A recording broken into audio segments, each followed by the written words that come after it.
दूसरी वजह हमारी थी वाक्य बोलने की, टू आस्क समथिंग, कुछ पूछने के लिए। और कुछ पूछने के लिए जो भी हमारे मुंह से वाक्य निकलता है हम उसको कह देते हैं प्रश्नवाचक वाक्य, यानी प्रश्न पूछने के लिए, टू आस्क समथिंग, कुछ पूछने के लिए जो भी वाक्य निकला है वो हमारा प्रश्नवाचक वाक्य कहलाता है।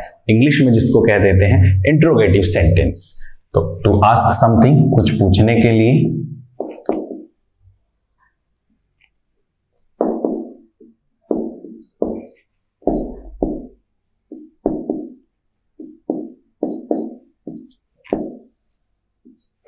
Interrogative sentence. To ask something, कुछ पूछने के लिए जो भी मुंह से वाक्य निकलता है वो इंट्रोगेटिव सेंटेंस के नाम से जाना जाता है। और इंट्रोगेटिव सेंटेंस को पहचानना बहुत ही आसान है। लिखित के अंदर, रिटन के अंदर कहीं भी आपको इंट्रोगेटिव सेंटेंस मिलेगा तो वो हमेशा प्रश्नवाचक चिन्ह पर ही खत्म होगा।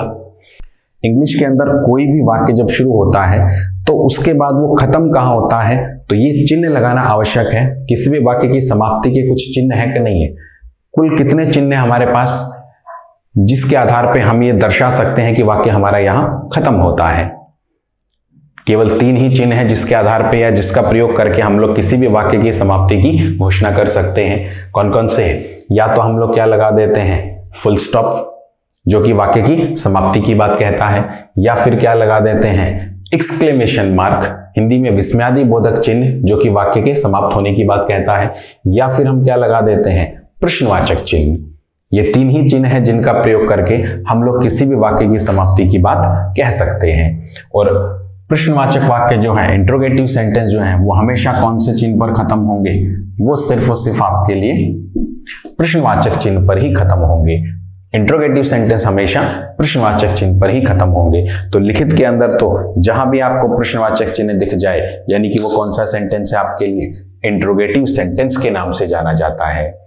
और अगर स्पोकन में बात की जाए तो कुछ भी पूछने के लिए जो भी आपके मुंह से वाक्य निकला है, वाक्य हमारे लिए क्या कहलाता है, इंट्रोगेटिव सेंटेंस के नाम से जाना जाता है। ठीक, जैसे कुछ वाक्य देखते हैं। एक वाक्य आपके सामने है, did you do your homework, क्या तुमने तुम्हारा काम कर लिया था? Did you do your homework. मैं कुछ बता रहा हूं या कुछ पूछ रहा हूं? कुछ पूछ रहा हूं। कौन सा वाक्य बनेगा? इंट्रोगेटिव सेंटेंस, इसीलिए प्रश्नवाचक चिन्ह पर खत्म है। तो कुछ पूछने के लिए जो भी वाक्य निकलता है वो वाक्य हमेशा क्या होता है, इंट्रोगेटिव सेंटेंस होता है। अब कोई भी वाक्य बनाने के लिए कम से कम 2 तत्व चाहिए हमको, सब्जेक्ट और वर्ब। अब यहाँ सब्जेक्ट और वर्ब का क्रम चेक करते हैं, वो क्या है। डिड हमारा क्या है यहाँ पे, वर्ब। यू हमारा क्या हो गया, सब्जेक्ट। डू फिर से हमारा क्या हो गया, वर्ब। डिड को हमेशा वर्ब की फर्स्ट फॉर्म चाहिए। और क्या कर लिया है, योर होमवर्क। योर होमवर्क हमारे लिए क्या हो गया, ऑब्जेक्ट। ठीक, इससे पहले हमने बात की थी असर्टिव सेंटेंस की, जो कि कुछ जानकारी देने के लिए, कुछ कहने के लिए आते हैं, वो असर्टिव सेंटेंस थे। वहां कर्ता और क्रिया का क्रम क्या था, subject plus verb.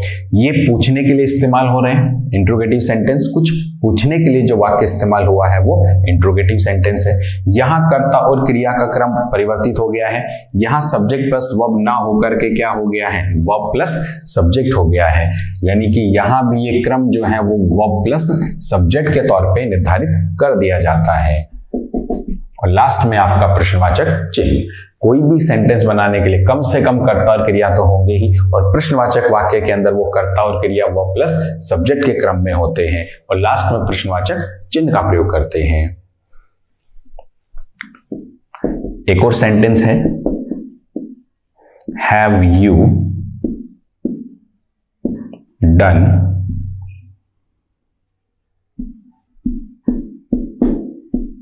Your work. Have you done your work, क्या तुमने तुम्हारा काम कर लिया है? सामने वाले से कुछ पूछ रहे हैं, प्रश्नवाचक वाक्य बना। चेक की एलिमेंट्स निकालते हैं। हैव हमारा क्या हो गया, वर्ब। यू हमारा क्या हो गया, सब्जेक्ट। डन हमारा क्या है, फिर से वर्ब। और क्या कर लिया है, योर वर्क, ये हमारा क्या हो गया, ऑब्जेक्ट। अब कर्ता और क्रिया का क्रम जो है वो क्या है, वर्ब प्लस सब्जेक्ट है कि नहीं है, क्योंकि प्रश्नवाचक के अंदर वर्ब प्लस सब्जेक्ट के क्रम में ही कर्ता और क्रिया को लिखा जाता है। ठीक है, यानी कि हमने 2 टाइप के सेंटेंस की बात की है अब तक, असर्टिव सेंटेंस और इंट्रोगेटिव सेंटेंस। असर्टिव सेंटेंस सूचना देने के लिए इस्तेमाल होते हैं और इंट्रोगेटिव सेंटेंस प्रश्न पूछने के लिए इस्तेमाल होते हैं। असर्टिव सेंटेंस में कर्ता और क्रिया का क्रम हमेशा क्या होता है, सब्जेक्ट प्लस वर्ब, और इंट्रोगेटिव सेंटेंस में ये क्रम बदल कर क्या हो जाता है, वर्ब प्लस सब्जेक्ट। क्लियर है? अब अगर मैं कोई सेंटेंस आपके सामने लिखूं तो आप पहचान सकते हो कि वो कौन से टाइप का सेंटेंस है। चलिए एक वाक्य मैं आपके सामने लिखता हूं। एक सेंटेंस आपके सामने है, ही आस्क्ड हिज वाइफ, उसने अपनी वाइफ से पूछा, where had the servant gone, कि नौकर कहां गया था। बताइए कौन से टाइप का सेंटेंस है ये। अब तक हमने दो ही प्रकार की बात की है, असर्टिव और इंट्रोगेटिव। बताइए, ही आस्क्ड हिज वाइफ, उसने अपनी वाइफ से पूछा, where had the servant gone, नौकर कहां गया था। कौन से टाइप का सेंटेंस है, इंट्रोगेटिव है या असर्टिव है? ये इंट्रोगेटिव नहीं है, ये एक असर्टिव सेंटेंस है। सेंटेंस पे एक बार गौर कीजिएगा, ही आस्क्ड हिज वाइफ, उसने अपनी वाइफ से पूछा, where had the servant gone, नौकर कहां गया था। मान लो कि मैं आपसे ये बात कह रहा हूं, ही आस्क्ड हिज वाइफ, उस तीसरे व्यक्ति के लिए मैं आपसे कहता हूं एक बात कि ही आस्क्ड हिज वाइफ, उस व्यक्ति ने अपनी वाइफ से पूछा था कि नौकर कहां गया था। तो इस वक्त मैं आपसे पूछ रहा हूं या आपको जानकारी दे रहा हूं कि उस व्यक्ति ने क्या कहा था। आपको तो मैं जानकारी दे रहा हूं कि नहीं दे रहा हूं। आप खुद इस सेंटेंस को अपने मुंह से जब बोलेंगे, खुद इस सेंटेंस को जब कहेंगे, तो आपको खुद एहसास हो जाएगा कि आप सामने वाले से कुछ पूछ रहे हो या उसको जानकारी दे रहे हो। ही आस्क्ड हिज वाइफ, उसने अपनी वाइफ से पूछा था, where had the servant gone, नौकर कहां गया था। यानी आप सामने वाले को सूचना दे रहे हो, यानी कि अपनी बात कह रहे हो, सूचना दे रहे हो। तो ये कौन से टाइप का वाक्य बना, असर्टिव सेंटेंस के नाम से ही जाना जाएगा। अब ये वाक्य जो है सही है या गलत, ये चेक करते हैं। इस वाक्य के कितने टुकड़े हो रहे हैं, कितनी क्लास है इस वाक्य में। जी हाँ, दो क्लास हैं। पहली class, he asked his wife, उसने अपनी वाइफ से पूछा, और दूसरी class, where had the servant gone, नौकर कहां गया था। यानी दो हिस्सों में वाक्य बटा हुआ है, दो क्लास आपके पास है। ठीक, अब बात हुई थी असर्टिव सेंटेंस के अंदर कर्ता और क्रिया जो होते हैं किस क्रम में होते हैं, सब्जेक्ट प्लस वर्ब के क्रम में होंगे। जितनी बार कर्ता क्रिया आएंगे, जितनी क्लास होंगी, वो सब्जेक्ट प्लस वर्ब के क्रम में होंगी। पहली क्लास के अंदर चेक करते हैं, ही आस्क्ड, उसने उसकी वाइफ से पूछा, ही आस्क्ड, उसने पूछा, सब्जेक्ट प्लस वर्ब ही है। दूसरी क्लास की बात करते हैं, where had the servant gone, नौकर कहां गया था। यहां कर्ता और क्रिया का क्रम जो है वो बदल कर क्या कर दिया गया है, वर्ब प्लस सब्जेक्ट हो गया है। और ये वर्ब प्लस सब्जेक्ट तो प्रश्नवाचक में होता है कि नहीं, लेकिन ये प्रश्नवाचक है नहीं। तो अब ये वाक्य सही है या गलत है यहां पर, यानी यहां इस हिस्से में वाक्य के अंदर गलती हुई है हमें। ये असर्टिव सेंटेंस है, तो हमें तो यहां पर क्या करना पड़ेगा, सब्जेक्ट प्लस वर्ब ही लिखना पड़ेगा। यानी कि हम तो यहां पर क्या कर सकते हैं, द सर्वेंट हैड गॉन ही लिखना पड़ेगा, तो ही हमारा वाक्य क्या होगा, सही होगा। He asked his wife where the servant had gone, उसने उसकी वाइफ से पूछा कि नौकर कहां गया था।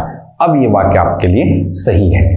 तो इस चीज का विशेष ध्यान रखिएगा कि कर्ता और क्रिया का क्रम जो है वो प्रश्नवाचक के अंदर ही वर्ब प्लस सब्जेक्ट होगा, और अगर प्रश्नवाचक नहीं है तो वो सब्जेक्ट प्लस वर्ब ही चलना है।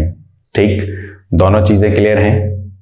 दो टाइप की हमने बात की अब तक, असर्टिव और इंट्रोगेटिव। जानकारी देनी है, असर्टिव सेंटेंस निकलेगा। कुछ पूछना है तो इंट्रोगेटिव सेंटेंस निकलेगा। असर्टिव है सब्जेक्ट प्लस वर्ब है, और इंट्रोगेटिव है तो वर्ब प्लस सब्जेक्ट है।